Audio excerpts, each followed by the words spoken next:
Hi, and welcome to ImageTextr. We're going to go through the download and install process. We're here at the home page. We're going to go over to Products, and we're going to go down and purchase the entry level. Now, it takes you to the payment processor, and here's some information about the entry level and its prerequisites. And I want to bring your attention to this notice right here, because ImageTextr is independently developed software, not distributed through the Mac App Store.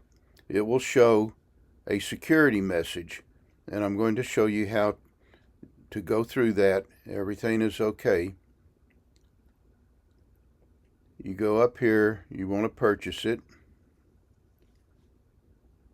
Enter your email address if you haven't already done so, then your zip code,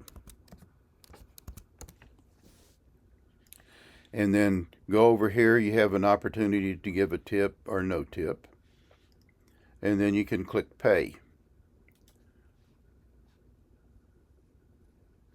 Now, this will give you your license key, and you will get this in your email that you'll receive as well, and the download. You want to download this file. There it goes. And it takes a few seconds for it to come all the way. So now let's go to Finder, to our downloads, and here's our install file. We're going to open it, and here's the application. Now we're going to drag that in a minute down to your application folder, but let's click on it and right click and open it.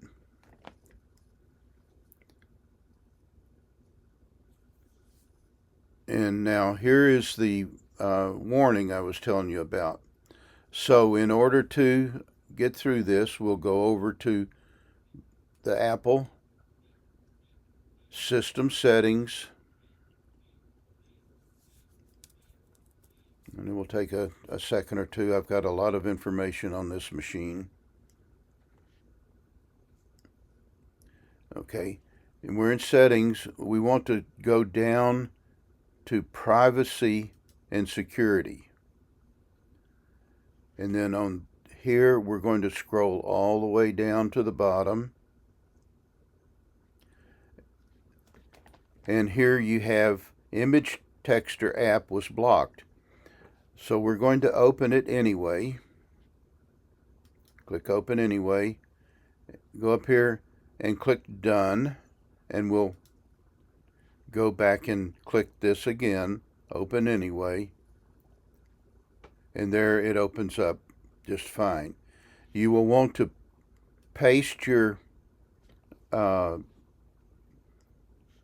license key in this field right now. Now I'm in the developer side of this, so it's given me invalid keys. So we're going to just go to the demo mode. And it gives you 25 saves of images to process. And you just go over here and click Add Images, and it reads all of these. So here's that flower. And you can see it opens it up, and then your controls and everything are over here. But that's how you get it installed. I look forward to hearing from each of you about how you enjoy using this and any comments that you may have.